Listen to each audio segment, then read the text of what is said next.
Welcome back to the channel. I originally planned on dropping this video like a week ago, but I spent about an hour recording it and the gain on my mic was turned completely down, and that just discouraged me from recording anything ever. So to make up for that, I am doing this video again, but not only that, I'm dropping a video every single day for the month of August, as well as a couple other things that I have lined up that I'm doing every single day for, like my personal gain and stuff. So if you're new to the channel, go ahead and subscribe. If you're a returner, then hey, happy to have you. Got a slightly different angle here for the returners and stuff. I'm slowly but surely making sure that I get doxxed one day. You're seeing a little different angle of my room now because I just got a gaming PC. I'm still sort of trying to get the rig together. So be patient with me. Like you're gonna see some different stuff throughout the month, honestly. But enough of all the extra smextra. You're here because you saw the title of this video, and you're probably wondering how all that happened. So I'm gonna enlighten y'all. So this happened maybe a year and a half, 2 years ago at this point. It was roughly right before I had gotten into that really bad car accident. So at this point, it's a Saturday night. I got my homies from high school who are like, hey, we trying to be outside tonight. I know you know the spots. Go ahead, put us on. And I also got my people at work who are like, hey, we finna be outside tonight. Pop out with us. So both of my groups end up hitting the same club that we normally hit. I mean, I kind of don't normally hit it anymore because like the music is trash and my friends don't work there anymore.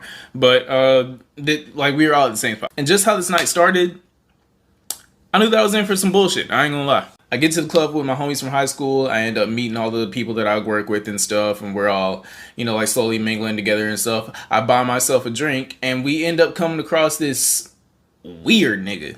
Like this mid-30s, Corey in the House looking Smash Bros hairline having weird nigga. Like, to give y'all a visual. Now I'm gonna go ahead and throw my homie under the bus. Tim, this is your fault. You engaged with this nigga.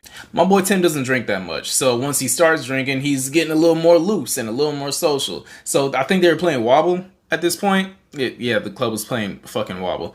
And this nigga started dancing with a weird nigga. And since we were the first direct social interaction that this weird nigga has probably gotten in I don't know how long, he kind of just assumed we were friends from there and like wouldn't really leave us alone. So at this point, I already got myself a couple of drinks. I'm feeling pretty good. I'm loosening up and stuff. And this dude offers to buy me a drink. My initial response is, assuming that this nigga isn't gonna like drug me or nothing, this is just free alcohol that I'm finna get. So, yeah, go ahead, buy me a little something. Bro gets me another drink. I down it. I'm slowly hitting that threshold for myself. But this right here, this is where stuff starts to really spice up and where my night starts to get fucked.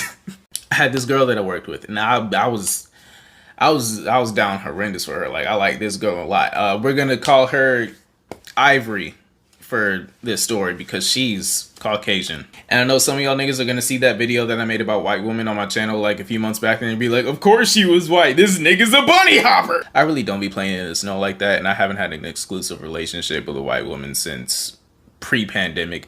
But this is a different story. So this young lady, Ivory, she ends up buying me a drink.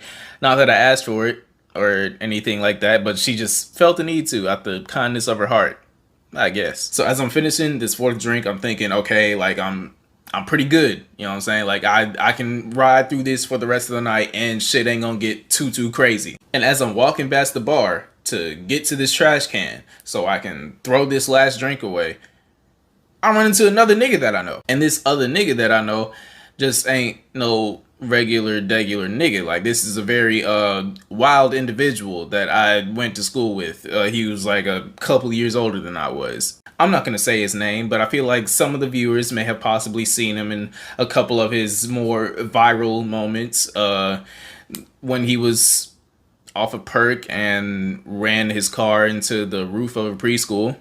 Or that TikTok that he had a while back where he brought his PS5 into the delivery room where his baby mama was giving birth and was playing 2K while it was happening. Based off of those two moments that I just gave you, naturally this nigga wanted to buy me a shot too. And you know, you start hitting that like drunk point where you're like not really saying no when you should be saying no and stuff. So I'm like, yeah, cool. And this nigga orders tequila. Me and tequila don't get along at all. But he done already bought it, and I'm already in this deep, so hey. So now I'm 5 drinks deep, technically. And just when I thought things couldn't get worse,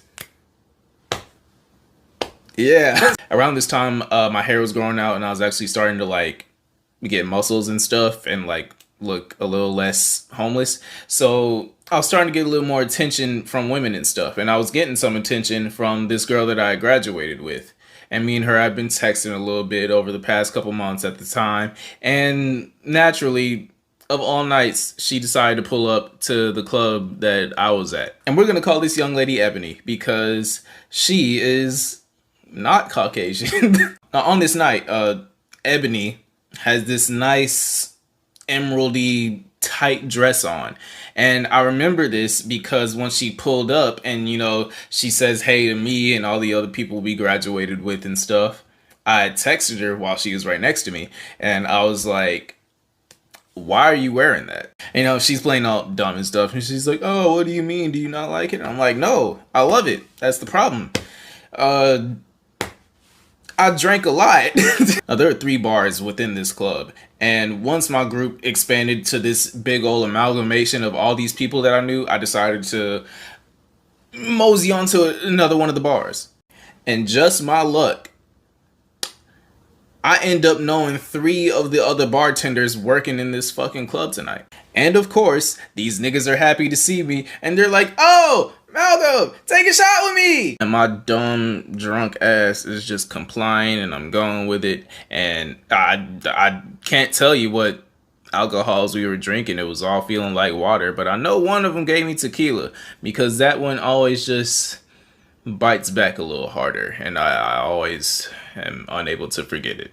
So eventually me and the other guys, you know, the guys from high school that I ended up coming to the club with, we break off and we go to the dance floor. And just my luck, Ebony is there as well. You know, as I'm very drunk and she's starting to get a little lit herself, she starts dancing on me. And even with how drunk I am, I'm still conflicted in my head. Like, man, like I can't fully engage how I want to, like, you know, like picking it up, throwing it down, smacking it around and shit. Cause my work boo is here and I don't want her to, you know what I'm saying? But you know, we're still halfway dancing, halfway flirting. We're still having a good time regardless. And this is where it gets bad. So Ivory, you know what I'm saying? The young lady that I work with that I'm feeding for and stuff. She pulls up on me on the dance floor. And she's like, oh, you know, it was great seeing you. You know, I had such a great time and stuff. You know, I'm finna head home now. So she ends up leaving and she ends up heading home. But not only does she head home, she heads home with another nigga that I work with. Yeah. Why you keep asking me about? Now that she's left and kind of just shit on whatever I thought we had, I decide, you know, I can go full Ebony at this point. I ain't gotta hold back no more. So me and this girl was starting to vibe out more. We're dancing more and stuff. Things heating up a little bit. And she's like, I want this, but I don't want our first time to be drunk. Which, I mean, ultimately, there's nothing wrong with that. And it's totally a respectable thing to want.